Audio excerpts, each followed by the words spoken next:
Thank God it's Friday. On Your View, welcome to the show. I am Muriah Afolabi Brown. As always, I have the ladies with me. Hello, Nima Akasha Zabiri. How are you today? I'm fine. Thank you, ladies, for bailing me out. As I did so now, no get pause, no driver's license, no ATM, nothing. I dare not get in trouble today. Just go jet to my office, meet my client, and go back home. But I want to do a shout out to Mrs. Oluremi Amza. Today is her birthday. It's been a long time. I remember meeting her. So beautiful, such a warm today's her birthday. spirited. I didn't Today's even her know. birthday. Oh, happy birthday. Happy birthday, Mrs. Oluremi Amza. One person. Ah, nice. She hugged me, and I was like, yes. Happy birthday, ma. Many more fruitful years. So nice to know you. She loves to, anytime she sees me, she's like, oh, how you guys doing? Regards to the ladies. Oh, she's always I'm really yet to meet her. excited. Such a warm-spirited person. How you doing, Tokwe? Please. You have to address me right, Madam President. President, are you the past president? Yes. Oh, I always say president. Politicians would come and they would say, my people wanted me to campaign, my people wanted me. So tell us your own story. Oh, honestly. Your people. My people wanted me. And genuinely, I was just, immediately they said we should elect that. They might be coming in late, but we really need someone to represent the class. We have the class president, vice president. I was even nominating somebody else as president. And I was really shouting that person's name. There's a guy in class. I was like, this guy should be president.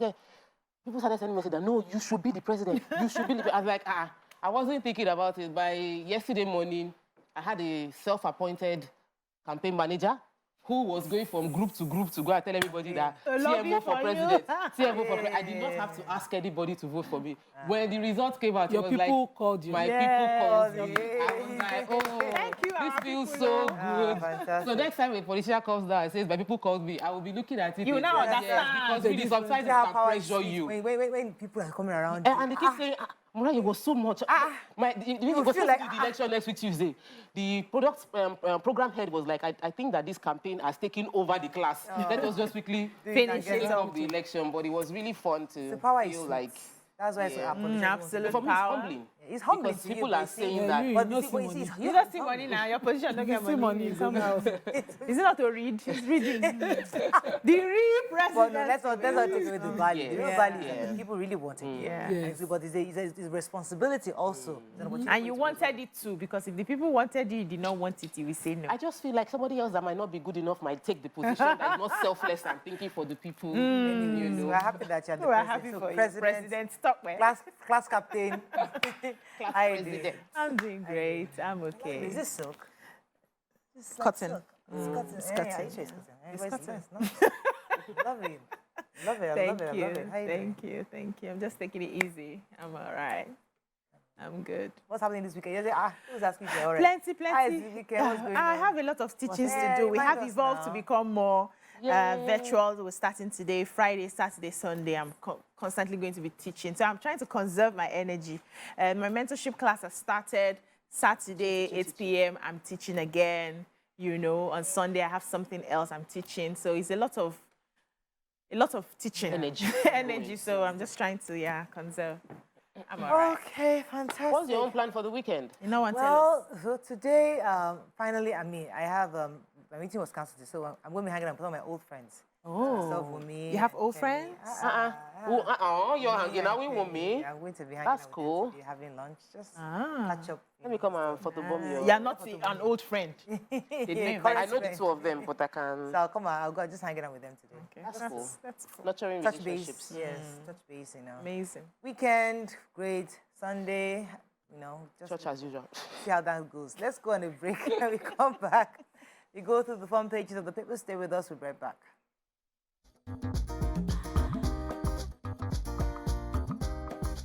Stay tuned. Your View will be right back. With the nation, Buhari to military, replicate Northeast feat nationwide. I'm happy to be back, says Tinubu. Rivers withdraws charges against Amechi and others. Ngige accuses Jega of bias in federal government/ASU face-off. Ethiopia suspends visa on arrival policy. Rivers Assembly deletes Umehia as ex-governor. Lai Mohammed PDP clash over corruption claim. Redeemer is Nigeria's best private varsity. And Aisha Buhari Wike for conference. Okay, which story are we starting with? Okay, Rivers, quickly. So Rivers State House of Assembly finally did something commendable. They delisted the former, just a short period of time, Celestine Ngozi Umehia was governor just before Rotimi Amechi won in the Supreme Court to be as governor and took over from him. So it was an election petition issue. He had won at the elections, but, you know, there were issues because he was nominated from, I think, from party. They had an inter-PDP issue at the time. Amechi was in court, and just a few months in office, he was now made former governor, getting all the entitlements, pension, and all of that. And so, finally, his governorship between May 29 and October, now they collect pension of the same year. How many years? May 29 to October 24, he don't collect pension. As he just enter, come outside, collect pension, that kind of thing. But eventually, the House of Assembly sat up, insistent on the Governor Wike's insistence, and they delisted him. They also ordered that he should refund 696.5 million that he received as governor, as a former governor, back to the state. How is that possible? That's the law. But why did he receive that? Why did they give him? But we should even have more. No, they should have a proper structure. As I shook head in office and come, I can do governor one day. But the law backs it up. I don't think the law backs it. No, I said then.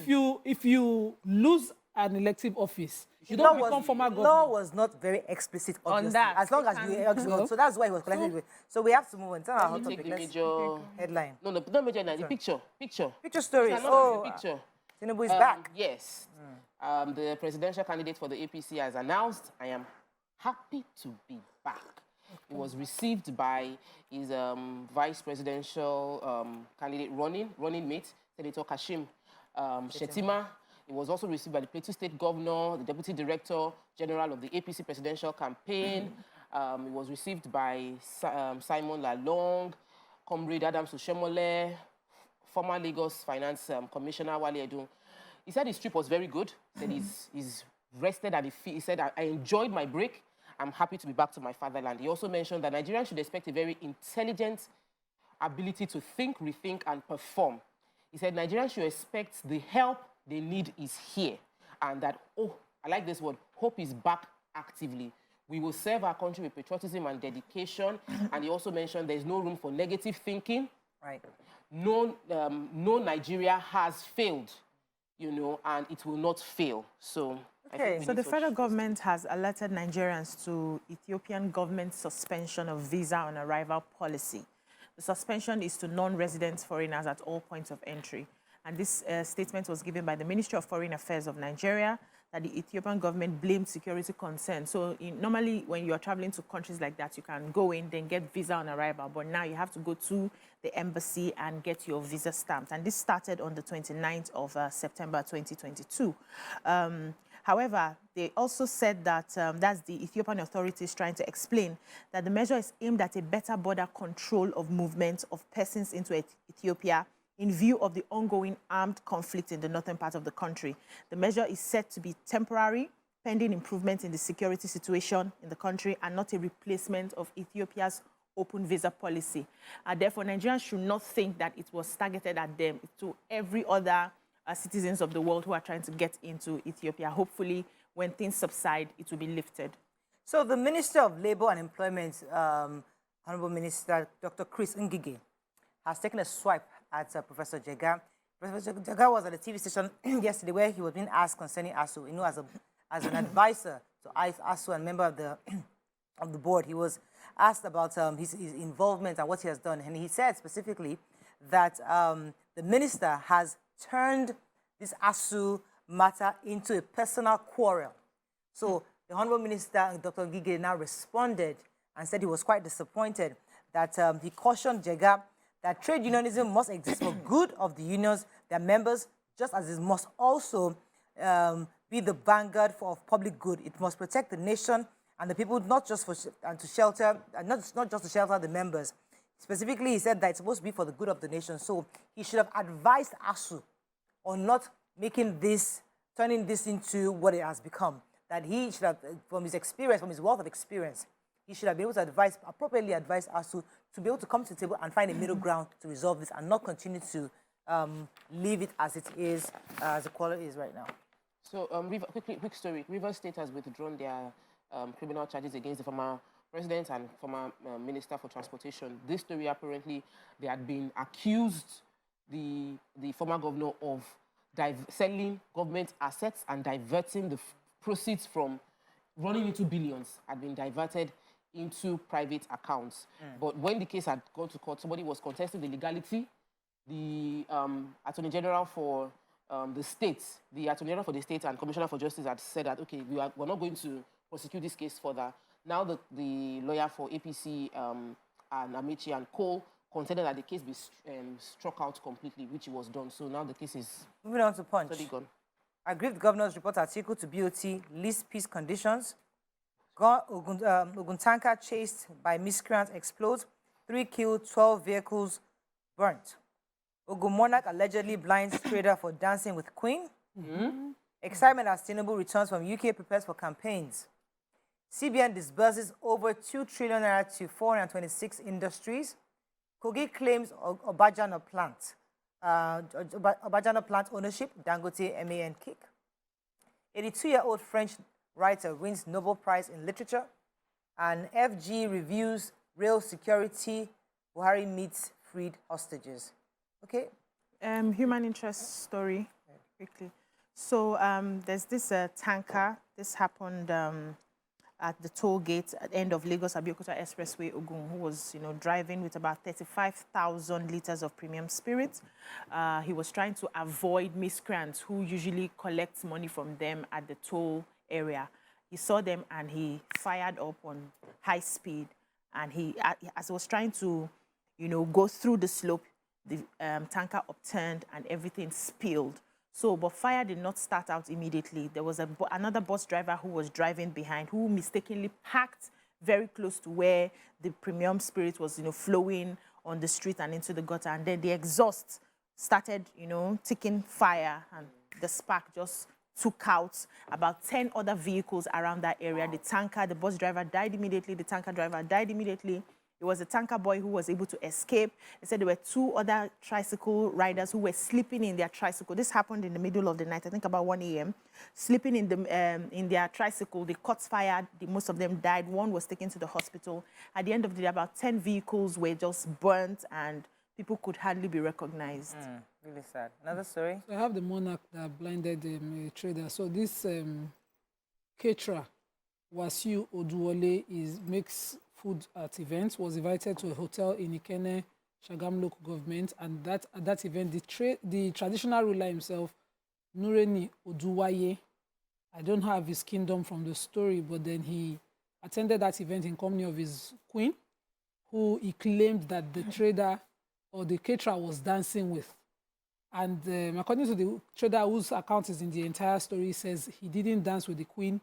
He had gone to explain why his pepper soup, which he made at that event, wasn't as spicy as it should. So the money giving was a little less. He had to manage ingredients. And so when he had customers complaining, he had to go and explain to the person who contracted him, who was at that time standing with the queen. And after that, he left, only for him to be called by the person who contracted him to go and apologize to the king, who was angrily walking to his car, that he said he saw him dancing with his queen. So he went there, and as he was going down to prostrate to apologize, the king butted him in the eye. He started crying for help. They rushed him to the hospital. He never approached him. He didn't call him. He didn't follow up. He was treated, but that eye is condemned now. He said he can hardly see from that eye.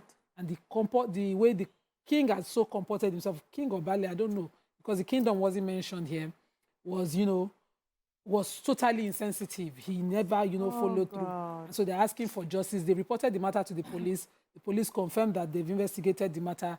The mother of the caterer says the police are trying to cover up, but they're asking that the king be charged. They're saying no, because he's king, they have to settle it out of court. That's what the police have said. So they've come to the somebody's eye to assist them. How do you settle that? This is really, really sad story. Just want to break. When we come back, we continue with our review. Stay with us. We'll be right back.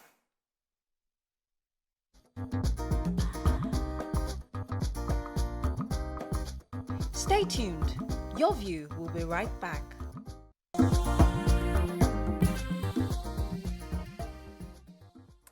Okay, Okay, we're still reviewing Punch. Topo took a story there. Yes, I want to take the story of the CBN. So the CBN has disbursed total of 2 trillion naira to about 426 industries. They have this they call it the real sector facility. It's a program that has given 66 billion to 12 additional projects in manufacturing and agriculture. There's also a program that the CBN, part of the money went through the CBN, 65 naira for every dollar repatriated in official window, sold at the EI window to authorized dealers.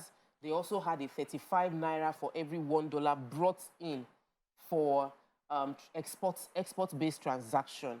All of these are policies to sort of increase the flow of forex into Nigeria, as obviously we know that we've been hit hard by foreign exchange crunch. Part of the policies they've also pushed for is called Product Add Value Export, PAVE. And they said this PAVE system is going to make Nigerians only consume what we are producing, and then will be exporting the excess, given that this is similar to what they did in South Asia, which improved South Korea, Taiwan, Malaysia, and Singapore. We don't have a shortage of good ideas. We just need to implement successfully till the end, not to implement at follow one point. through. But this is really, really a good initiative that they are. So last week, I mean, earlier in the week, I had taken a story concerning the BOT, the PDP issue that was happening. And remember, there was a meeting that Adolphus Wabara, that's the head of the BOT, the PDP, had gone to Rivers State to meet with Governor Wiki, and then they didn't disclose what transpired. But what we have right now, based on today's report, is that they've all agreed to help to try to push for IU to step down. And they're saying, because according to the report, Governor Wiki was able to clearly state, we spent about 4 to 5 hours, stating how Atiku disappointed him, that he wasn't trying to become vice president, that he actually had somebody he wanted to select, that when Atiku finally picked Okowa, he was supposed to come back to the governors to discuss with them first, but he just went on his own. And he listed out quite a number of other things that Atiku did, and they were able to understand where he's coming from, and are now, according to the report, are now trying to see if there are indications that they will try to push for IU to step down indeed, so that they can get the party back together. Moving on quickly now to Daily Sun. Defense Headquarters reveals how train attack victims regained freedom. Ohaneze to mobilize Igbo for 2023 census. Your votes will count, INEC assures electorate. 2023 budget, Senate axes NPA, Customs, NIMASA, and 7 others. Guards Brigade arrest 65 suspects over alleged plan to disrupt Independence anniversary. Nigerians going through hell over economic hardship, says Khan. Bajano, Kogi moves to recover cement company from Dangote. Okay, which story are we starting with? The major headline. So the Defense Headquarters disclosed how the remaining 23 hostages of the Abuja-Kaduna train attack was released. They said the victims who were abducted March 28 were rescued through a non-kinetic operation by the Nigerian Armed Forces in conjunction with the security agencies in the country. They said that on Wednesday. So why are you people laughing? Non-kinetic. Non-kinetic, yes, now. So the Director of Defense Media Operation, DMO, Major General Musa Damadami, was the one who said this, and he refused to give details of what had happened. He said the question should not be what did they do to rescue these, people. But the most important thing is the fact that the people were held for about 6 months and they were able to be rescued. That's what we should be concerned about. And giving details will, further traumatize these people who have already gone through a form and, several trials and trauma. So he said they went ahead, they were able to conduct several ambushes, clearance operations, fighting patrols, cordon and search, as well as kinetic again and non-kinetic operations. And that yielded much success. There were other things that they achieved. He said 2 abducted Chibok schoolgirls, Yana Pogo and Rejoice Senki, with their children, along 12 other abducted victims were rescued at Bula Davo village in Bama local government area. And said another 418 suspected repentant terrorists who were tired, they claimed that they were tired of the Boko Haram ideology, surrendered at different locations to the government. And they're still going ahead to continue with some of these successes. Non-kinetic. We're happy about the fact that Kinetic and non-kinetic. Let me quickly follow up with another report from the Defense Headquarters. The Director of Defense Media Operations, Major General Musa Damadami, also reported how they arrested 65 suspects, attempting to attack the federal capital during the October 1st celebrations. They said they combed the Guards Brigade combed the Karachi Hill and surrounding villages of the Abuja Municipal Area Council and found these 65 hoodlums dressed in black attires, carrying weapons. They also arrested some drug peddlers. They also arrested several other criminals and illegal miners around that period of time. That's good. Good one. Really good. I'm really happy that we finally, at least you can put to rest the Abuja train challenge. I want to take the story of NPA, the government, the Senate access NPA custom, the matter 7 orders from 2023 budget. I was trying to understand it. So apparently there's a new financial model that the Ministry of Finance wants to test out. And so they have removed a few government-owned enterprises from the 2023 budget. Total government-owned enterprises that we have is 63, and 10 out of them have now been removed from this budget. They said they'll be placed on cost of collection to serve as a test for other GUs. Maybe they will not have to internally fund their expenditure or fund their overhead. That wasn't made clear. But NCC, NPA, CAC, NAMASA, NUPRC, FIRS, Customs, JAM, NAFDAC, all of these government-owned enterprises will no longer be in the 2023 national budget. And we're waiting to see how that test will work out. Moving on to the Nigerian Tribune. Twists and turns in Wike's rivers. FG ASU consultation for out-of-court settlement fails. Zamfara government agrees to pay 30,000 minimum wage. Youth protest in Ibadan over EFCC arrests. Nigeria has received over 2,000 military fighting equipment in 7 years, says Buhari. Why I want to be laughing at 84, says Archbishop Ladigbolu. 14 days after leaving for UK, Tinubu returns to Nigeria. 11 banks shortlisted to disburse $350 million cabotage funds. And Obajana Kogi presents report, moves to recover cement company from Dangote. Okay, which story are we taking? I was going to start with our president said his administration has procured over 2,000 fighting equipment since he came on board 7 years ago. He said that they also purchased 550 naval platforms, out of which 319 has been delivered, and they have an aggressive fleet of the Navy. He also said that they have increased the number of Nigerian Air Force platforms by more than 38%. And so he was pretty much speaking at the ceremony of the Nigerian Defense Academy 69 regular course in Kaduna State on Thursday. He was just giving a countdown of all that has been done. He stressed that their bid to fulfill their promise to neutralize Boko Haram terrorism in the northeast, which has spread to other neighboring countries, will be definitely enforced. And they have asked the army to reinforce what they did in the northeast across the country. Yeah, so follow-up of the story I took yesterday about a Dangote refinery in Kogi State. The Kogi State government said... Dangote cement. Cement. Kogi State, I'm in the future. In Kogi State. So the government is saying that it will enter into negotiations once Dangote Group is ready to admit that Obajana cement plant does not belong to it. So the governor, Yahaya Bello, said this while he was presenting the state's claim to the ownership of the plant. Now, the documents are from the report of the Specialized Technical Committee on the Evaluation of the Legality of the Alleged Acquisition of Obajana Cement Company, PLC. Bottom line of the story is that the Obajana, that's the Dangote Industries Limited, is claimed to be invalid, null, and void because they did not go through the appropriate authorities to get the papers for that place. So the government is saying that this is a government-owned property. You did not pay any form of interest to the government. You did not buy it off the government. It belongs to the government. And so they are going to be presenting, the House of Assembly needs to sign off for Dangote to be able to manage that refinery. And the government we have to run. So we can't take any more stories, but let me just take the headline in Vanguard. Insecurity evolved, assumed other dimensions, says Buhari. Domestic violence, DSP allegedly brutalizes wife in Ibadan. Idil Malud, FG declares Monday public holiday. Yippee! Travelers grown as more foreign airlines introduce restrictions. doesn't affect us because work is We work every day. I want to take the domestic violence story. It's pathetic, but I hope the police they know the story. In the all right, that is all we can take on front page review. When we come back, move on to our hot topic of the day. Stay with us. We'll be right back.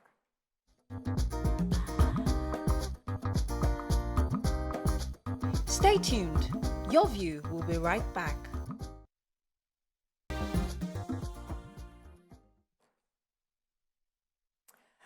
Thanks for staying with us. So we saw a story, we took a story very recently about the fact that youngsters were protesting against the EFCC.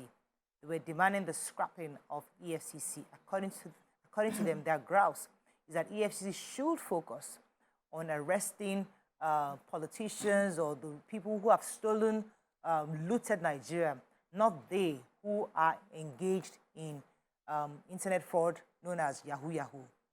And we are taking the story that their girlfriends were the one that started this protest when about 92 of them were arrested back in Delta State. We thought it was funny. But then, interestingly, the protest increased where young men came out the following day or 2 days after, had their own protest, and then we're told that even in Osun, another set of youngsters came out, young people, Nigerian youth came out to protest the same thing, asking for the scrapping of EFCC. What are your thoughts on this? We understand we are very clear on the issues young people had with SARS that led to the need for the protest we had 2 years ago. But where people are saying that EFCC is encroaching on their space because of their need to continue this internet crime, that's a cause for concern. What are your thoughts on the thinking, the analysis they give? What are your thoughts on even the way in which EFCC is approaching this matter? Especially we got news that the boss says they're going to continue with the arrest. What are your thoughts on this? Let's start this conversation. Call us on 08127053687, and you can tweet to us at TVC Connect. Please hashtag your view TVC so we can read your tweets. You see, let me start with you because I don't want us to just automatically say, oh, they're wrong. You know, sometimes when people talk, it's always listen to take out through try to get exactly what their issues are. If their issue was the fact that the way and manner in which they have been apprehended, the way and manner in which they have been approached, we can understand. But what I'm hearing is like, don't come and disturb us. Go and arrest somebody else. What are your thoughts? Does it make sense to you? So there is no excuse for crime for whatever reason. However, he that goes to equity, he that goes to, how did they talk now? You be lawyer, will come with clean hands. Over the years, the EFCC has been, set to be partial in the way they do their things. They say that the EFCC will leave the people who are looting our treasury, our resources, money given to them to develop the community, and then go after young boys who are trying to just help their parents, help themselves, have a better life. And it also goes to show that people are watching. You cannot set a rule and do something else and expect people to go by that rule.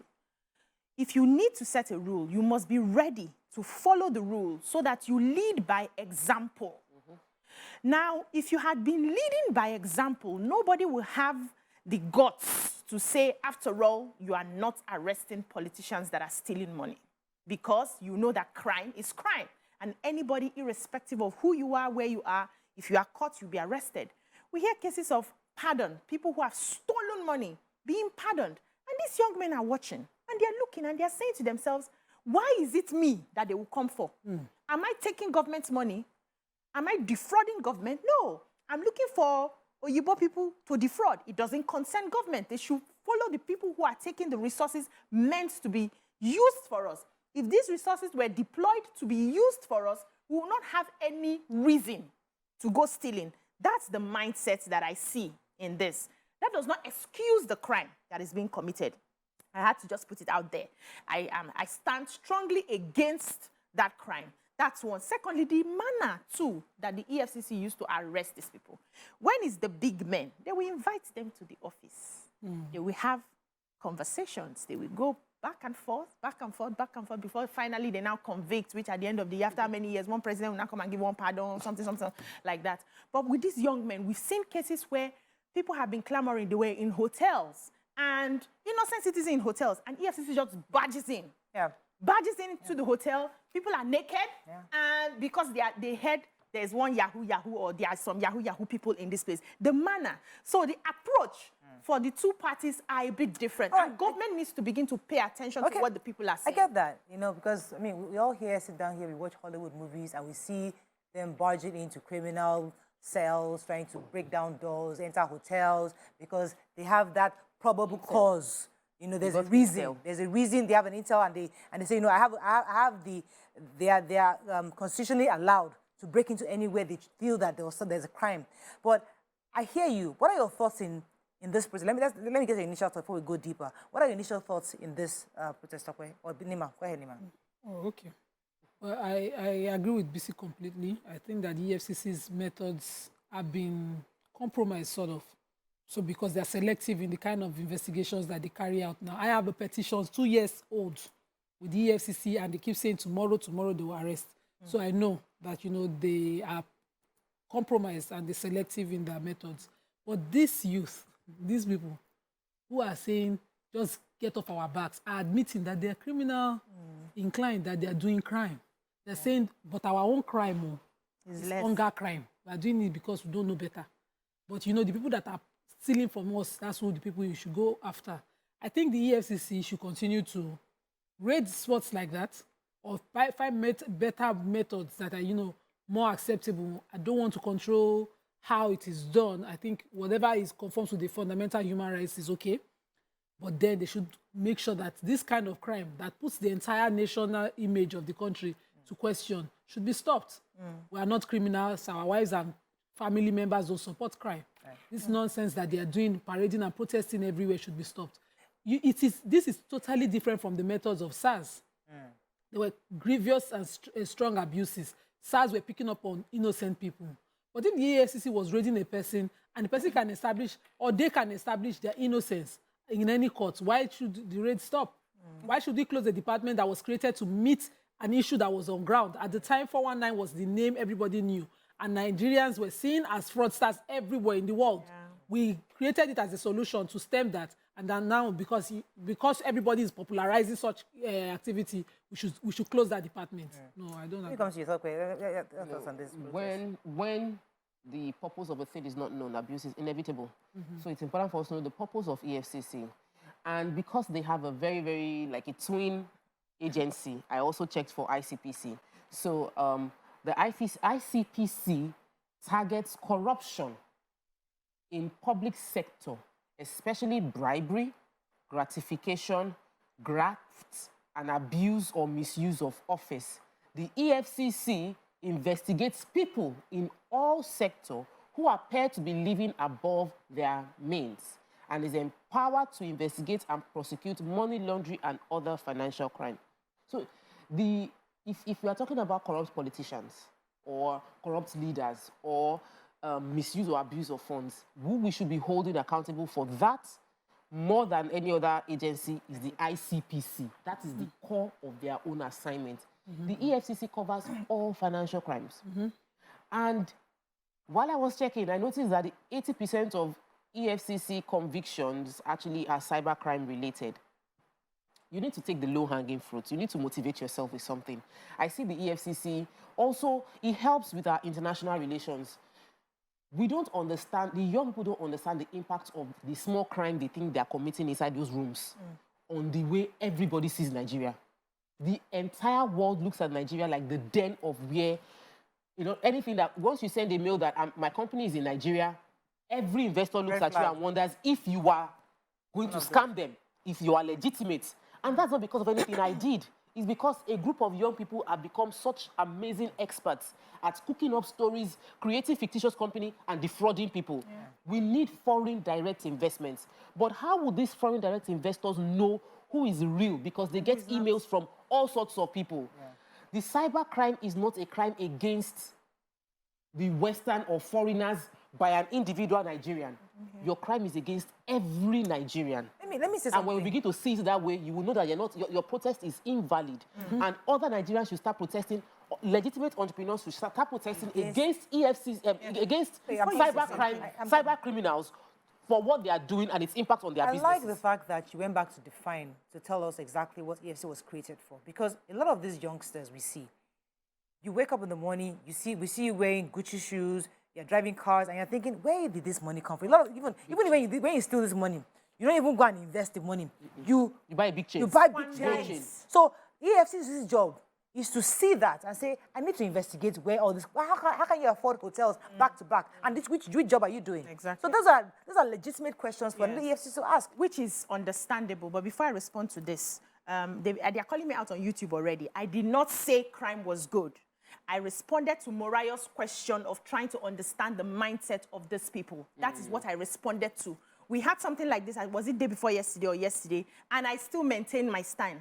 Crime is crime. Anybody who is responsible for crime, anybody who has been caught for crime, whether you're a politician, whether you're a low-hanging fruit, should be arrested and dealt with. That's my stand. I only responded to Morayo's question in trying to get into their heads to understand the mindset. And what the government needs to do even more to show that they are neutral, that they are objective, that they are not, paying the poor and suffering the poor and allowing the rich to go scot-free because those people have people they can call. That was my point. But, you talked about the job of EFCC. EFCC has a good job of investigating lifestyle, investigating people that they are not sure. People should come and say exactly how you are earning everything that you're spending. That is good.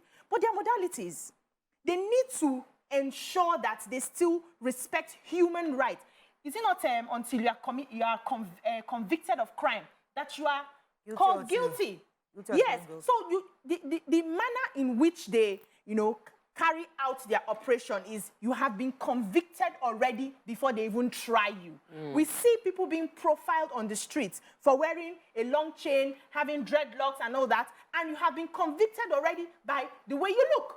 So young boys these days are at risk. If you are a musician, you are you're a social media content provider, whatever you are, and you dress a certain way, you're already in their profile for being a criminal.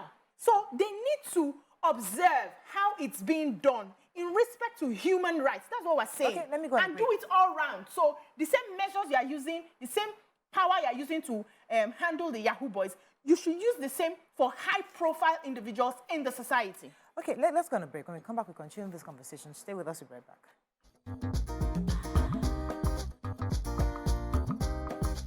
Stay tuned. Your View will be right back.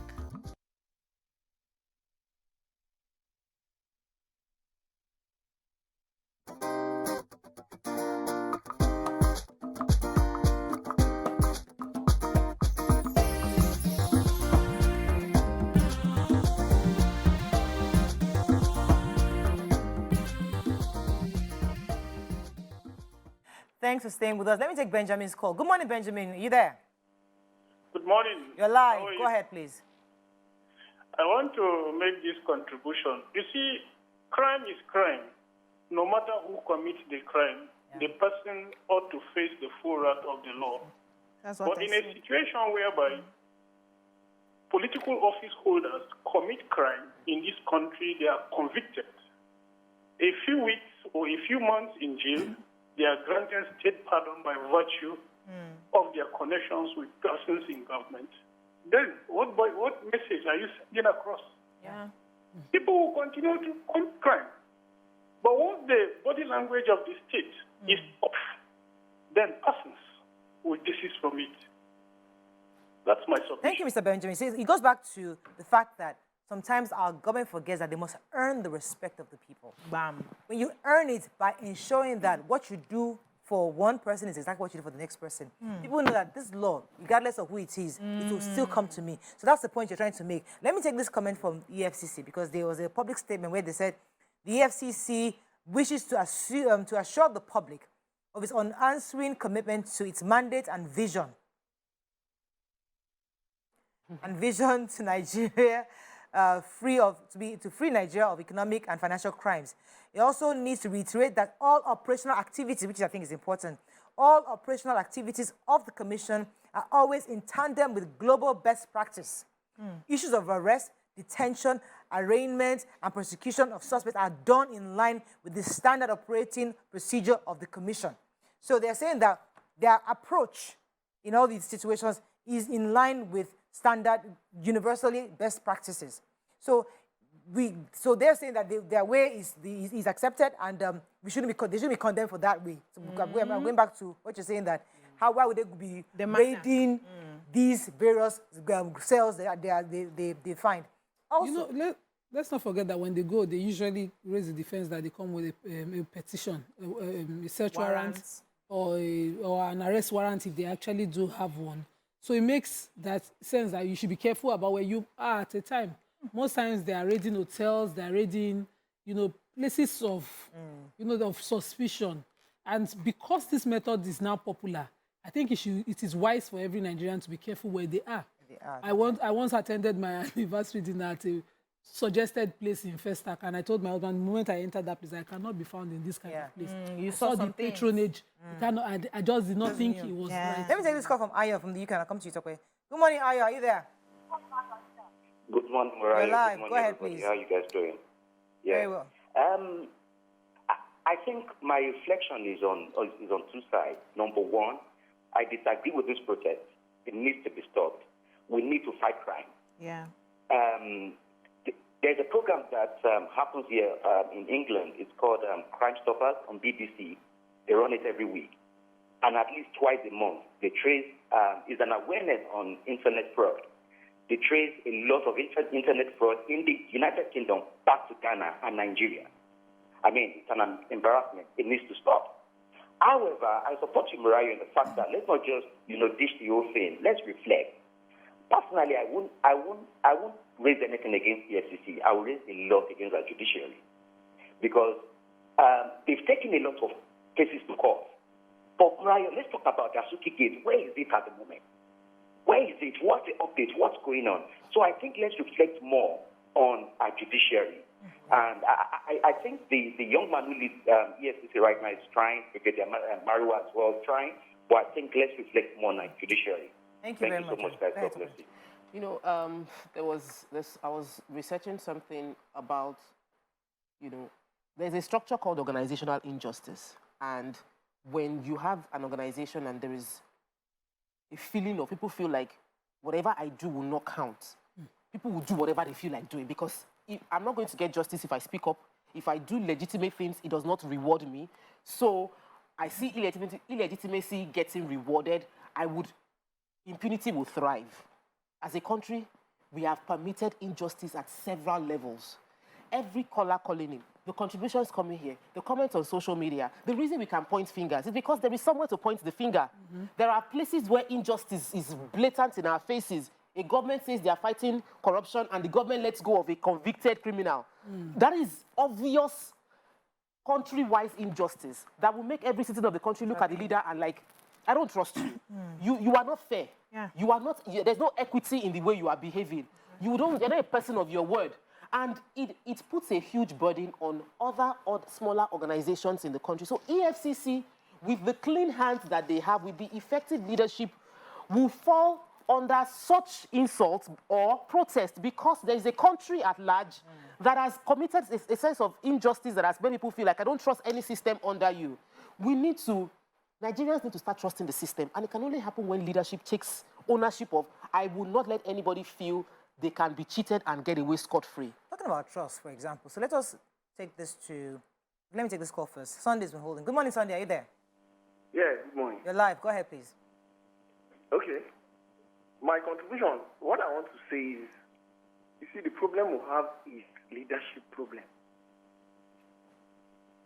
Leadership problem. Our government is not proactive. They are reactive. The problem our government is having is they are not sincere and efforts. Yeah. Peter Obi once said that if the principal is not taking, it will be taken. Because the point I'm making is the protest is wrong, yes. But this protest is triggered by what the system caused. Because our politicians are so corrupt and they do things and get away with it. That is what gives birth to what is happening this protest that is happening. So what I'm saying is, please, you ladies have influence. Use your influence to tell your followers the right person to lead this country. Because if the head is good, the down will also be good. All right. Yeah. Thank So you very I'll much, have sir. a good country. Now let's use the leadership of Brigadier General Buba Marwa. He has, and I think YK said it yesterday also, that he has gone for the top. You don't see him arresting all those little boys that are trying to sell weed here. He has gone to the barons, the ones importing. Yeah. Now, we the people have seen that over the last at least 1 year or so, Yes. that these big drug dealers coming into the country have been arrested. So tomorrow, if NDLA goes into one corner and brings out some boys smoking weed, nobody will say, why are you packing these boys? No. Because they have seen the work they've done. The The progression. millions, they've seen that you've earned their trust over time. That yes, your big boys that you've arrested are being persecuted and the cocaine has been burnt. In this situation, Nigerians are seeing that those who have influence, who have been arrested, for some reason, they are either getting pardoned, for that reason, the case is stalling in the courts, and then and they have that professional treatment. And then you go en masse to arrest the boys. Of course, they'll come out and they'll start protesting. So that's what we're trying to get government to understand, that it must be, what you're doing on the left must be exactly what you're doing on the right. Exactly. So that people, you can earn the rest of So you cannot also pick up these boys and don't charge them to court. We don't see a lot of them being charged to court. We see them picked up in droves, and before you know, these same boys are released. They are picked up in droves again. Before you realize it, these same boys are released. You see one boy who has gone to EFCC how many times? The boy is back. The boy is still doing the business. Nobody has charged to court. So what happens? When you pick up, there's probably something that drops and everybody's released and we go back to normal. So EFCC needs to clean up its house and ensure that all the measures are put in place to handle everybody equally. Nigerians will only trust when they see that you are treating everybody equally. That's the problem we've had all through the politics in the country. It seems like some people have that preferential treatment. Some people are being pampered. Some people are handled with kids' gloves. EFCC needs to ensure that that is not the eye Nigerians used to look at EFCC. Whether you are caught or big, small, it's handled. However, we also need to work on the mindset of these young people. I've been defrauded online. A few months ago, I was crying because I bought something online. Somebody set up an account online, put pictures, posting pictures back to back. I paid for goods, and till today, I did not see it. And I'm not taking up this fight because a guy said, just leave it. That's why I'm not taking up the fight. I would have done that fight. Now, some people will call me. They want to buy something. They want to see my face to be sure they're speaking to Obiajulu before they pay. Because of the way we have painted ourselves. Everybody online now is perceived as fraud. Tomorrow, it will affect their children, their great-grandchildren, and every other person in their family who is doing legitimate work. We need to start educating them if they will listen. Let me go on a break. When we come back, we'll talk to the Director of Public Affairs, EFCC, Osita Nwaje, in a moment. Stay with us. We'll be right back.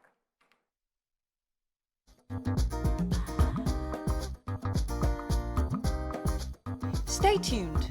Your View will be right back.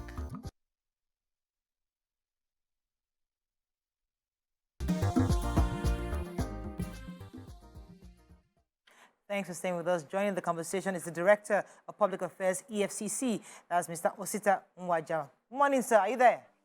Yeah, good morning. Good morning. So before you came on board, we were talking about the fact that the youth, many young people are protesting. I think initially I said it was Oshun, but it's actually Ibadan. That they were protesting and in Delta State against the EFCC, saying that you should leave them alone. Many of us at this table agree that crime is crime, that we don't accept or appreciate crime at any level. However, many have alluded to the fact that EFCC seem to focus on these young people and not those at the top. So we've hardly seen high-level convictions. We've seen some arrests or convictions, and even those that are convicted eventually get state pardons or presidential pardons. So how do you respond to this? Okay. I think there are three issues that you have mentioned there. The protest that's happening now, the issue of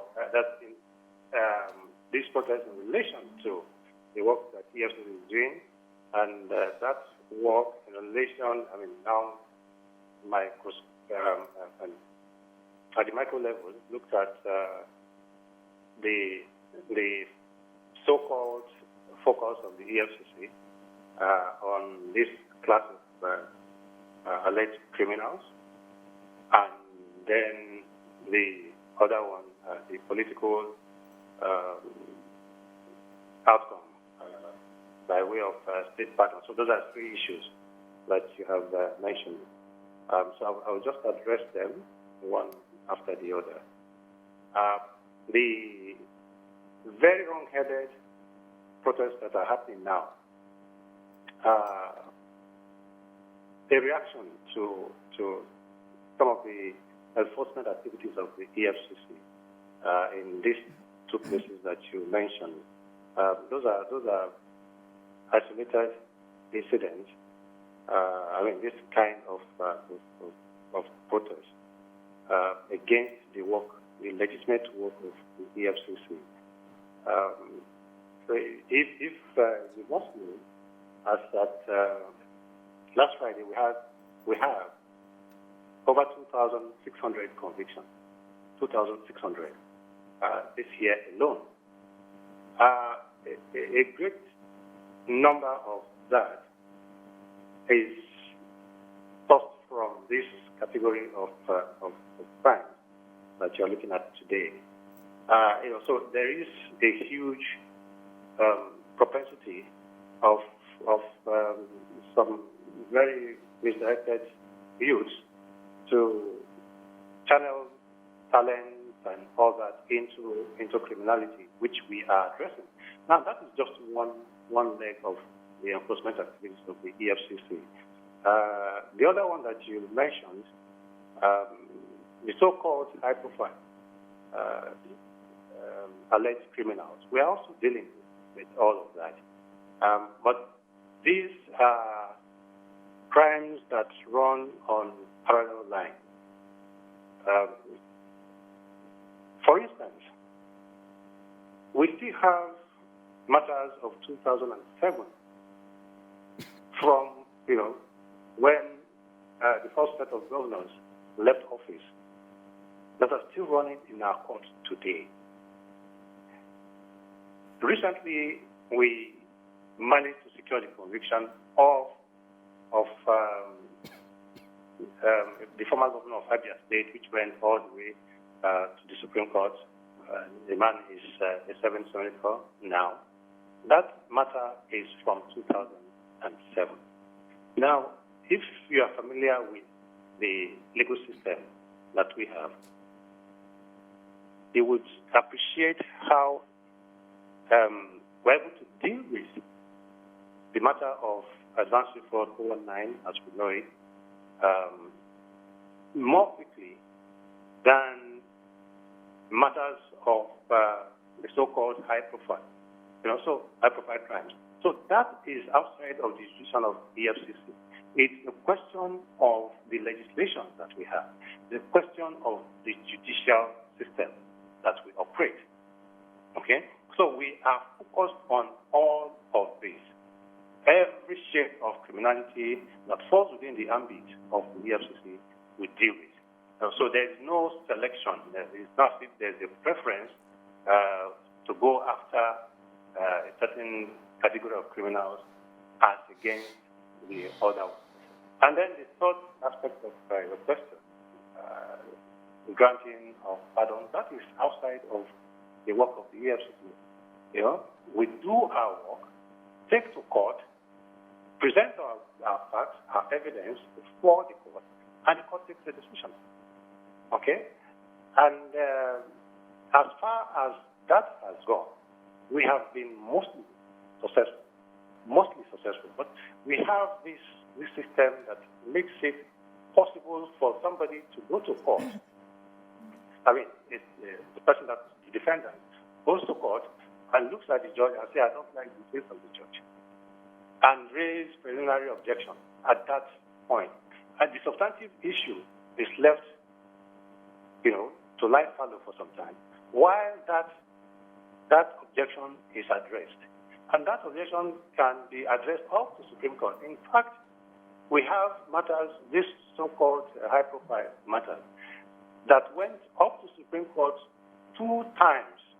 Went up to Supreme Court, the FCC will win all the way to Supreme Court. And then we are sent back to the Court of First Instance to go and start again. Judiciary. To continue, to start or rather continue the matter. And by the time we come back down to the first court, the judge may have been transferred. The judge may have been elevated. The judge may have died. Witnesses may have disappeared. You understand? So these are all issues that we confront on a daily basis, right? And that is where we find ourselves.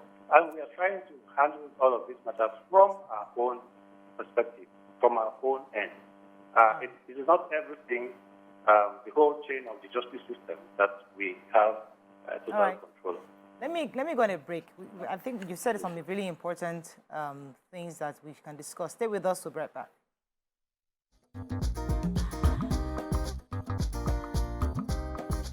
Stay tuned. Your View will be right back.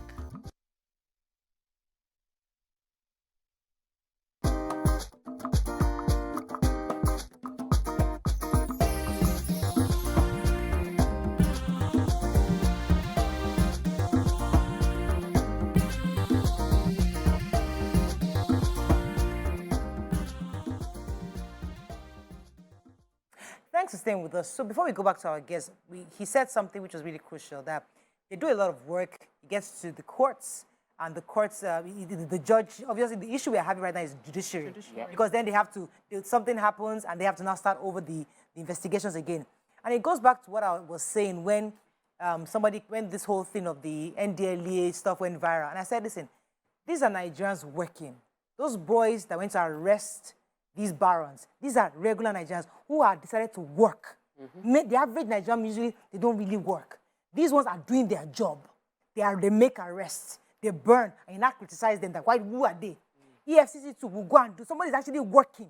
He's a Nigerian working like you and I, doing the job of arresting, investigating, and then they do all that work, gets to the judiciary, and some organ somewhere says, that's my person, and they stall the proceedings to the point for years. Everybody's also, as a young EFCC official, you do so much work and you feel, what's the point?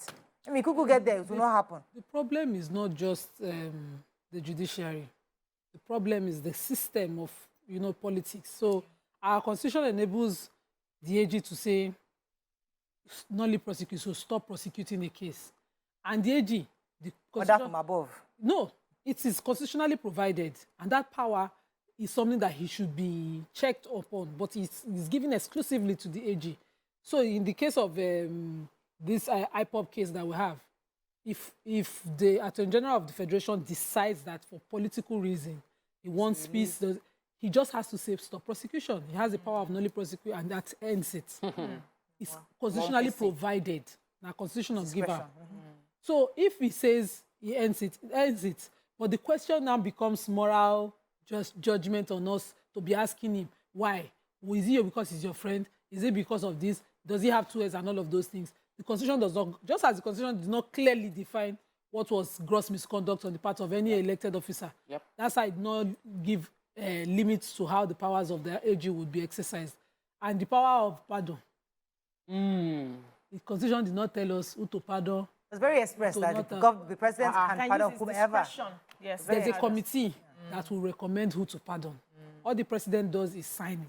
If the committee have 2 paddies somewhere telling them, my person did it, of course, the president can still choose not to sign. So the system and the people is the issue here, not just the judiciary. So let's not move away from the focus of our conversation. But then I wanted to ask him, because when the judiciary says to him, this case, because he says a case gets all the way to Supreme Court and they're sent back to the Court of First Instance to start the matter afresh.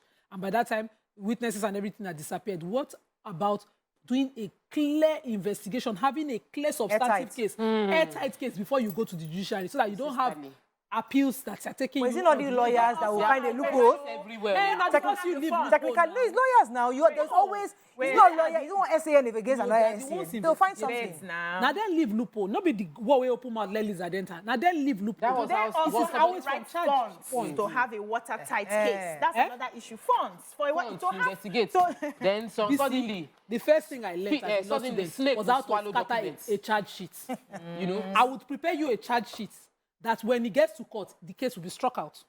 no They matter know how these things. watertight it is. No matter what. So they know what they're doing. they don't know what they're doing. A few Nigerians in the system are contributing to the issues within the system. It is we, the people, Absolutely. in the system. They Because agree you with speak to me. the leaders in the field of this organization and you'll be wondering, you mean you are in the police? You mean that you're in the EFCC? And they talk about all the trainings and all the good things they are doing. That And they then have you gone see to some take. bad eggs amongst them. You know, one of the things that we must learn to do as people, as organizational leaders, is that you must fire fast. You must fire the person that can pollute your system. Because if you keep that person, what is wrong will become your culture. Yes. And that's what we're That's what's having in the happening. country now. Yes. That's what So people are now protesting with their really faces. wish it Did you stayed. Is it notice still here? the women were showing their faces? The men were wearing nose masks. Women. No. My fellow No, women. but the guys too are doing the same thing. So it's Why saddening. would you, what are you doing? No, they were What even gives they you were the ashamed feedback? enough to wear face masks. Yes, these a guys. lot of the men wear Women face chest bad thing with their hearts. Carry the chest. Women are like more and these dangerous. are our young people. Like what went into what was the thought process? shame go. That's the thing. Culture, negativity, the wrong Well, things have become so wish used he to was use and it's around. become your norm. Just tried- one more question, Yeah, because he didn't answer on the methods of raids and what justifies those. But unfortunately, we haven't They've answered couldn't us get him back. before. They said- Let me take this call. I think it's Lekon. Good morning, Lekon. Are you there? Good morning. You're live. Go ahead, please. Great contribution this morning. I really love everything I've been hearing. But I want to say that I think it's good that they are even protesting. I think it's good that it's not gun violence. So I think the EFCC are biased. I mean, I've been to many places in Laka and Ikorodu, especially I was even around by then. I don't even do this business by itself. I think they don't follow right procedure. You don't walk in anywhere, you don't start picking people. And even, I have to even guide them sometimes. I don't even do this business. So if they are protesting, me, I think it's good. And these guys have access to funds. Let's not kill ourselves. And if they start trying to get weapons and all that, I think that would be very dangerous. Thank you. Great opinion this morning. All right, so- I disagree with you. No, So- that go ahead. protest is wrong. And I'm trying to understand the mindset of the women and the men that joined that protest. What are you teaching your children? What are you teaching the generation? You know, we always say the young are the next leaders. What are you teaching the next leaders? What are you telling them that when they get to a position where there's money, it's okay to steal and just move on? We are setting the bad example, bad precedent, and it's rubbing off on our names. You travel as a Nigerian with your green passport, and you are not respected. You are not respected. You are looked at 2 times. There are different lanes for people. They will quiz you. They will check you double than any other person with a different passport. We need to start thinking collectively. That's where the problem is. So Mariah, please hold on. The problem we have in the country is because we have been so impoverished, everybody is selfishly thinking of the next meal, their next stomach. We're not looking at the future. We're not looking at the precedent. We're not looking at things that will come before us. We're not even thinking about the generation we are going to leave behind. Those parents need to get their heads checked. What sort of Nigeria are you going to see in the next 10, 20 years if you can stand boldly and say that crime should not stop because they are not attacking other people? That's unfair. Okay, so I like that, because the truth is that, you know, I get this complaint all the time. Oh, the police is corrupt. EFCC is this. Who are they? You don't have a war. You know, people continuously, constantly criticize the government. Yes, the government should be criticized, and critically so. However, do we want a banana republic? Do we want a failed state? Are we not in this country? So get you that. want, because let's take that young lady, for example, who was protesting. So imagine if your father or somebody you know was swindled. Maybe he's everything he has worked for in his entire life was swindled by one of your friends who went to manipulate the system and took his entire life savings. Now he has nothing to feed. He can't pay for his health care. He cannot take care of himself. Now he dies 10 years or 20 years before he should die.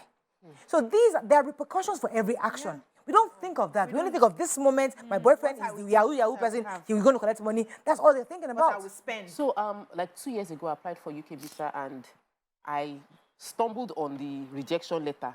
And they said money was deposited in my account within 2 weeks of this visa, within a month of the visa application. They don't believe it is my money. Like, that was the message they sent to me, that we don't believe the money that was sent into your account was your money. So we're not going to give you visa. Why would you not believe that the money in my account is my money? There are lots of Because plenty people have borrowed money to deposit in their accounts and japa with the visiting visa. Yeah. So me that I want to go for a business got rejected with my money that was innocently transferred to my account. I didn't when I paid the money to my account, I didn't even know I was going to be traveling. I didn't know I was going to apply for visa. I would have not put the money in the account. But every other person will now have to overprove themselves over and over. Yeah. I read this and I felt bad. I was like, what is Because this? someone will say you're traveling. Don't worry, I have somebody in bank. They'll do it for you. They'll move it. They'll move here. And we have the people. And they're watching us now. But they'll be the loudest on Twitter shouting. They are corrupt. Nigeria is corrupt. Yes, but you yourself, and you're watching me. You're doing your own. You're doing your own. You travel abroad, you go and marry somebody to go and collect the paper. You go with visa. You enter somebody else's social security number to go and work. Are you not just like the person that is the CFC? Are we not all the same? Hey, So if we want a failed state, let us say it. We want a failed state too. Everybody just do. But some of us have children here. We want to actually raise children in this country. Myself and my husband were talking the other day, talking about, saving money, investing. We actually decided, you know what? There's nothing better for us, for our children to actually go to school here. Honestly. Because you have all your network here. Yeah, your family support. Even your first degree, if you can go there for your master, but that first degree, so because that's where you get the real base of your foundation. So we're thinking like, what is that all just carrying and going and carrying and going? The real source is here. So if we want, we have to wrap up. Let me just take Holiness and wrap up on this conversation. Good morning, Holiness. Are you there? Yes. You're live. Go ahead, please. Yeah, I wanted to say something about the protest. Yes, and I think the reason why we young Nigerians are protesting is because that's the only way our voice is going to be heard, especially when we don't have anybody above, especially when, like it has been said, when you don't know anybody. I think that's why they do protest, or that's why we are protesting. Holiness, do you agree? Holiness, let me stay with you. Do you agree with the reason for this protest? I kind of partially agree with them, like a 50%, because that's the only way our voice is going to be heard. But the way they are protesting, I really don't accept it that way. But in a calm and gentle way. That's fine. I get that. I understand the calm, the way is fine. The content, what are they saying? Do you agree with the principle, the ideology behind this protest? No, I honestly don't agree with them that way. They are not doing it the right way, even though they have the right mindset to do it, but they are not following it the right way now. Test. That's our problem. All right. That's the Nigerian problem right there. Hey. So they don't get it. They can't even. There's no coherence in the thinking from start to finish. The person that is shouting on that social media that does not even that is understand. He doesn't even understand. Hey. So I'm asking a young person. She's telling me, oh, the manner in which they're doing the content. What do you agree? So she cannot comprehend what is going on. Is wrong. Why it is wrong. They don't get it. Because everybody around them, the richest people around them are doing cybercrime. There's a huge problem. We have a huge problem in our... Similar, you have to wrap up. Yes, go ahead, Nimbe. We can disagree with this fact, but the leaders are the ones most of the youths are looking up to. Let the judgment start with the leaders. Arrest and prosecute the leaders, then watch how the change will come systematically. Ogumola Emmanuel says, you can't be weaponizing hardship and expect the ordinary Nigerian who are deprived of dividends of democracy to conform to a corrupt process of biased justices, where some thieves are sacred. Sanitize the top first, and this will trickle down to the bottom. All right, we have to wrap up on this, but I think in a nutshell, the feedback, the FCC should take this as feedback. Feedback meaning that you must show Nigerians that you're not only targeting young people. Yes, these young people should be corrected, they should be arrested, but they must see that same the same zeal and Address- passion to also those high-profile crimes that's been committed. Address the brief to the heads, the person who can call the EFCC to order, the person who can tell the EFCC don't investigate the accountant general anymore, or stall it, or do a plea bargain, which is the executive. Yes. Those people should stop making the EFCC seem like they're pure water agency for small boys. Yeah. The EFCC can do more. There are big fraudsters everywhere celebrating every day. Right. Let's have our own convictions like they did of the appointee of the governor of Ogun State in the US. Let's have such happen here. All right, that's all we can take. This hot topic, when we come back, we'll bring in our celebrity guests. Stay with us. We'll be right back.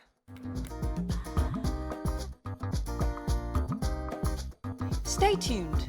Your View will be right back.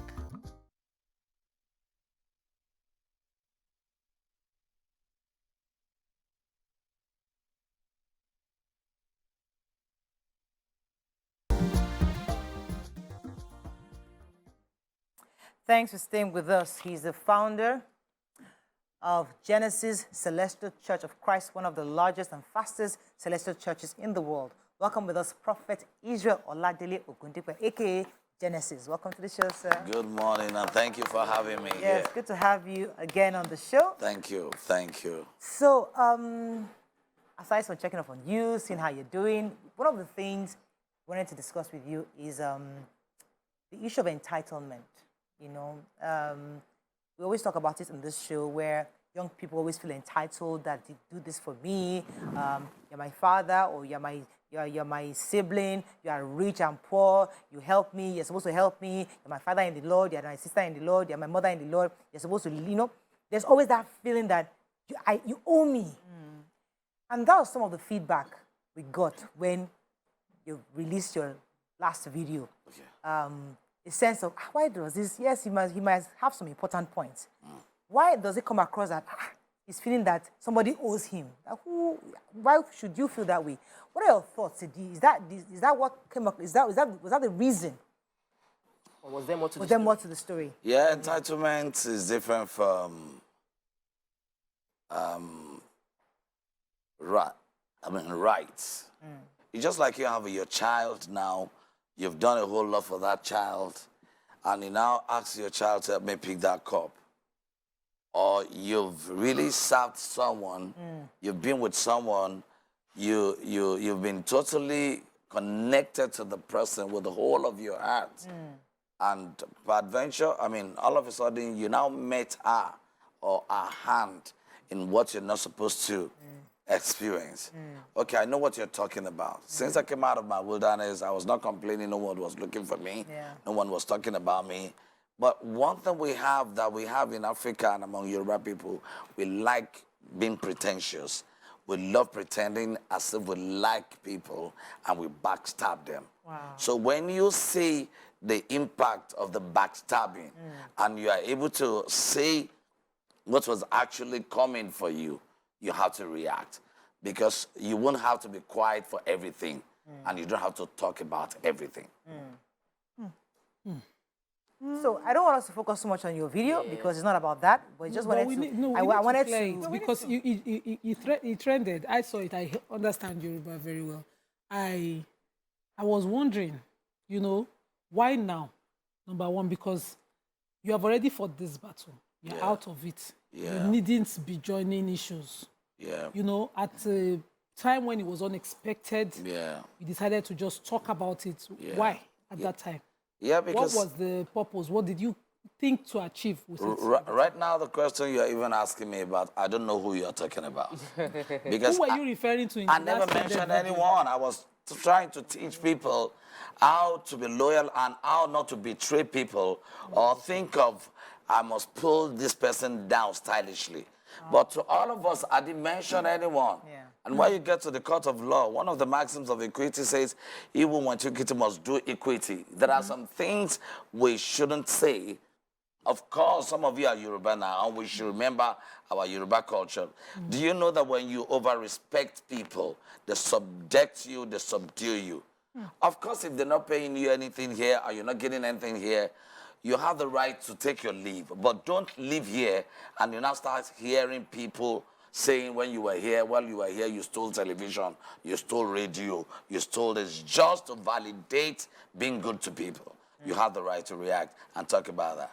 So you were not referring to any person, any institution at the time? Only sensible people will have to gain from it.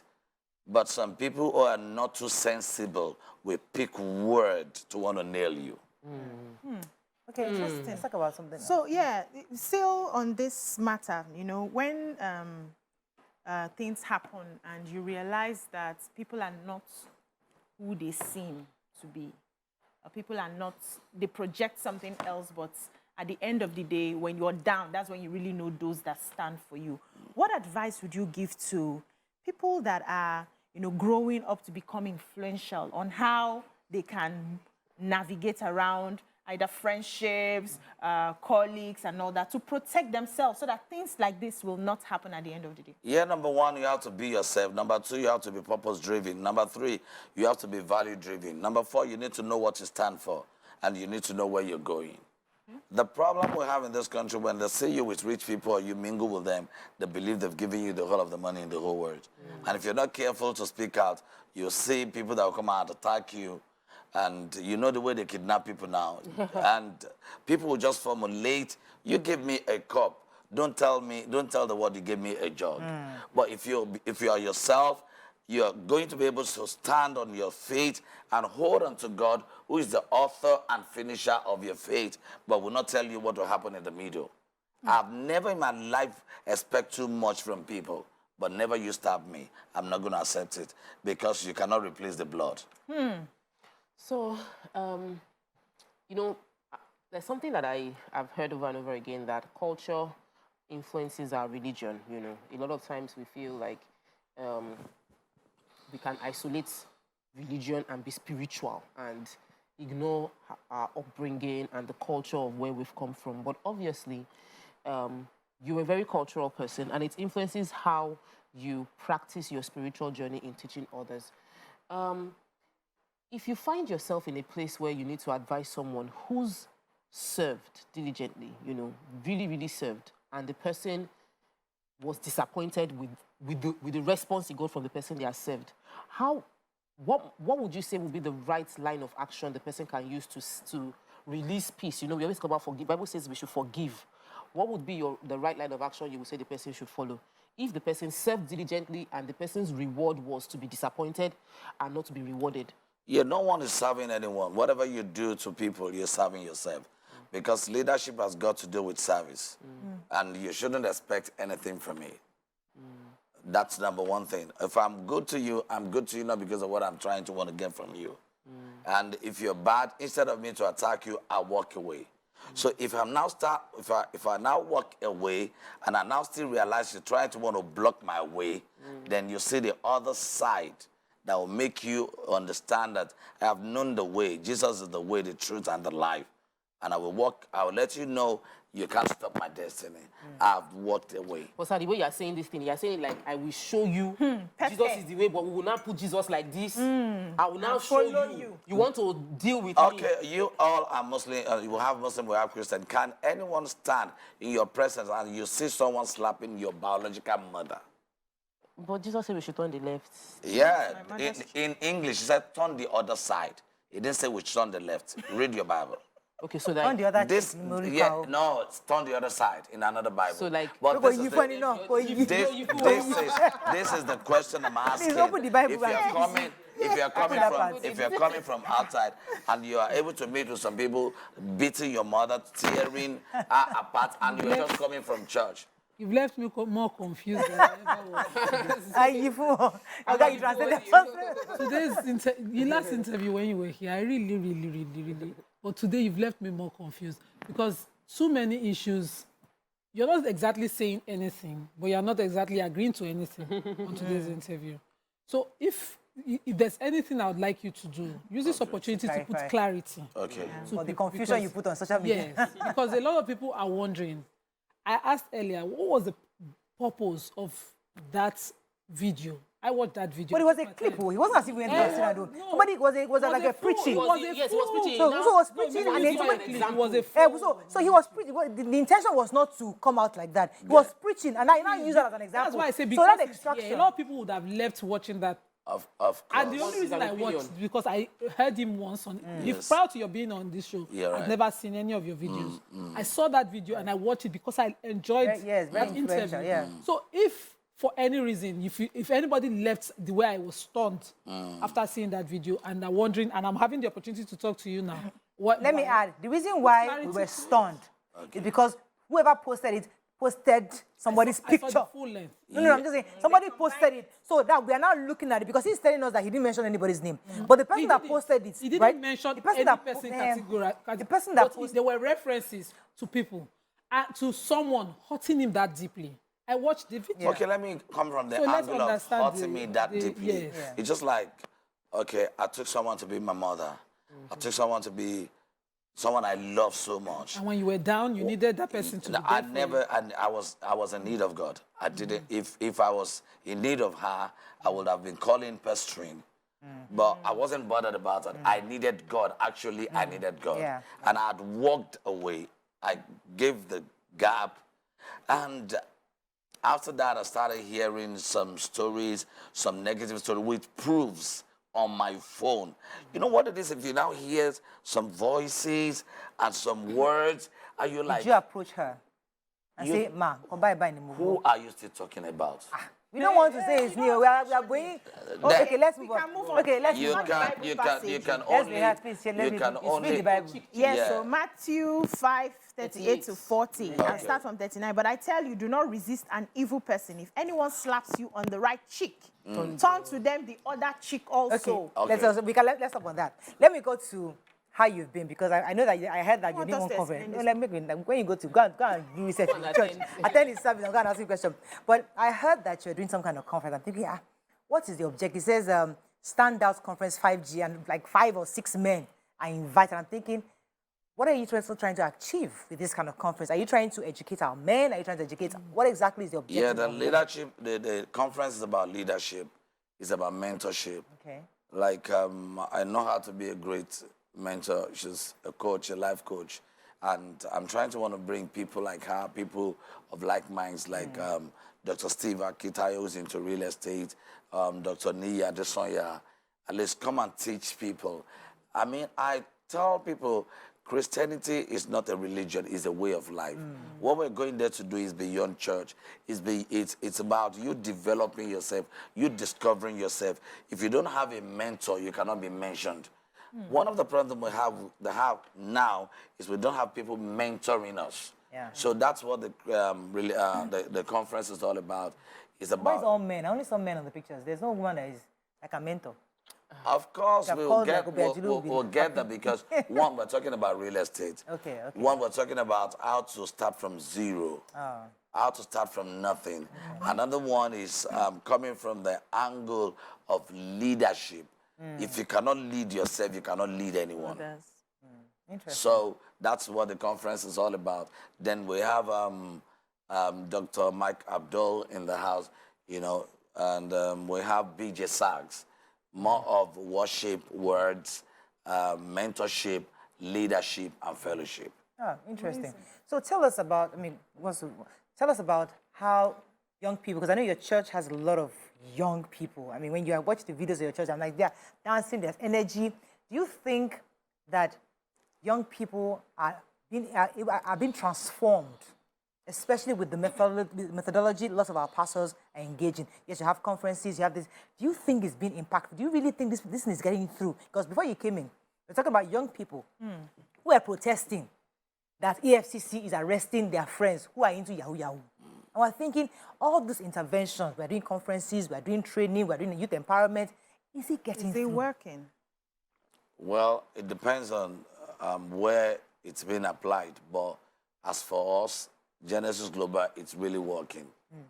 Because, like, I heard you saying something before I came in. My son came out, graduated from Babcock, and he came out with first class. As at the time, he needed money to travel to Ukraine or America to study. I was not having money then. And I said, we can't be part of church money because I'm not supposed to be part of church money. Yeah. And we can't use church money for that. Let him feel how Nigeria will be. Yeah. And to the glory of God, he has really been able to develop himself. He's been able to develop software. He's been able to do so many things. He's so creative. And he's even handling my media editing now. Wow. So if I'd gotten that money as at that time to send him to Ukraine, what happened that all those students came back without achieving anything, sorry, will have been a regret. And that's why we have to be led. Number two, we don't have to compare ourselves. We don't have to do things because other people are doing it. And that's why I am an Igbo man, I'm a Yoruba man. And you can't give me shawarma. And you say because the shawarma is good for you, I must take it. If Gary is good for me, I take my Gary. So that's why we are doing such conference. And that's why we have a lot of youth in our church, because I've given them opportunity to come closer to me, mentor them, go through how to handle storms. It is not about the trouble you went through that matters. How you've been able to handle it matters.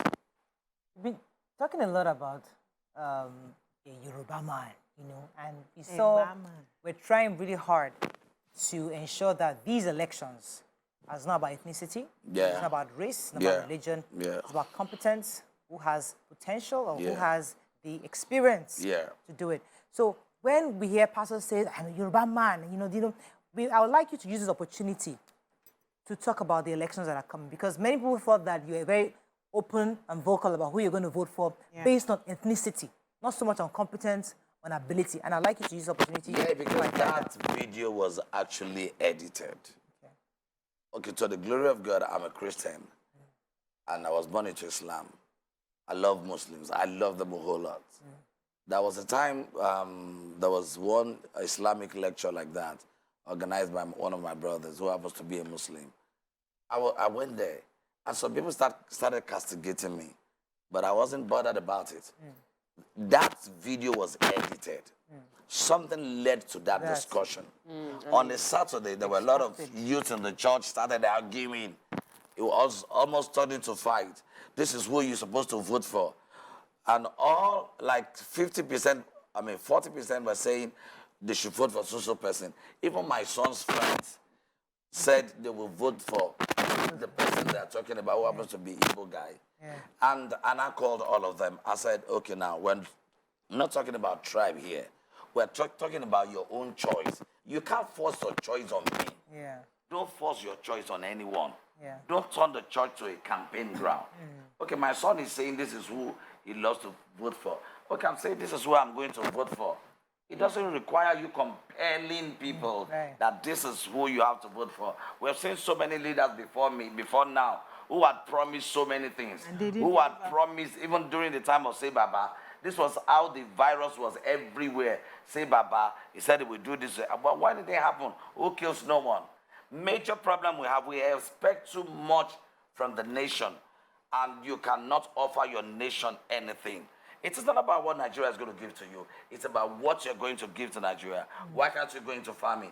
Why can't you go into some other things that will impact your generation, and stop complaining on or fighting on who you think will deliver?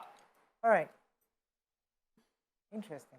Okay, since everybody's looking at me, we're looking at let me ask another question. So I've noticed, because I'm following you now, I've noticed that you're doing a lot of charity work as well. I recently saw the video of the giving, and I appreciated that video because I saw how truly touched that woman was. She wasn't expecting it, and that's really, for her, changed her life. I saw how truly appreciative she was. My question is, how did you select? Because you're someone who does this regularly anyway. How do you select those people? What do you have of a background to know exactly what she needed and how to help her? Yeah, I'm always being led by the Spirit of God. And most times I flash back to what I've been through. Because I remember there was a time my mother was a cleaner like that too. I would have to carry all the brooms, but we cleaned from one house to another. I remember when I was a bus conductor, I was serving people. I remember when I was sleeping inside Cairo market, at Oshudi. I remember so many. So most times when I see things like that, when I have that conviction to get it done, I get it done. But I want to tell you, all the things you're doing, seeing me do, and not that I'm doing hasn't been by myself alone. I have a lot of people around me who are supporting me. I have partners. Like I called BC and I said, BC, let us set up this woman. Okay, I will pay for the shop. Elijah, share you will buy 50 cartons of Indomie. This will you. So we'll now use it to, you know, do that for that person. At least out of 100, we've been able to touch one person. Because I believe a life of no impact is a life of no value. So I've done series about most of the video that sometimes goes around are being caught, edited by some people, like the one they edited where I was saying I'm a Yoruba boy. It was something that led to it, but I discovered who they paid for to cut that. So, and later now brought out the whole video, what led to it. Because there was one Igbo girl in the church. I said, who will you vote for? She said she will vote for Obi. I said, now, look at how I've been able to teach you how to be courageous. I don't have to intimidate you because I'm your shepherd. In my presence, she said she will vote for Obi. I said, look at Igbo people, the way they celebrate each other. And I bless her. Yeah. I said, because you are not even afraid. Yeah. Because I'm not telling you this is who to vote for. Exactly. But nobody talked about when that person went to Abuja and the pastor was waving his flag. Yeah. That was an endorsement. Yeah. Another pastor from Jos was saying I mean, I can't really remember the name of the pastor. That anybody that does not vote for this person, say, I hate hearing that word. Yeah. Let's focus on peace. So lots of pastors indeed have actually intimidated. You're right. You're absolutely right. That was crazy. Across religion. And I wasn't saying Holy Spirit said. Yes. I wasn't saying Holy Spirit said. This is I your was own just talking my opinion. mind, and I was teaching people before getting to that level. Right. So we have about 10, 20 pastors' videos that I saw. There was one pastor around Lekki who actually put it on his page. If I'd wanted to come for me, I would have come for him. We have to go. We have to go. But tell us. Not they that, give you no, tell us the day for your conference. Not Basgos. We have to run. Tell us the day for your conference. Where is he? Is he just October 9. October 9. What's the date on? This is... Yes, at Oriental Hotel, Grand Ball Hall. Oh, really? From 3 p.m. Oh, fantastic. Yeah, that's this weekend. Yeah, Dr. Steve Akintayo. We're going to have Dr. Niya Adesoya. We're going to have BJ Sachs. Then we have Mike Abdul as well. Okay. But the conference is free. It's free, obviously. It's Oriental, 3 p.m. Thank you so much, sir. Thank you so much. It was a pleasure having you here. Have a great weekend, guys. We'll see you Monday. Bye for now. Thank you.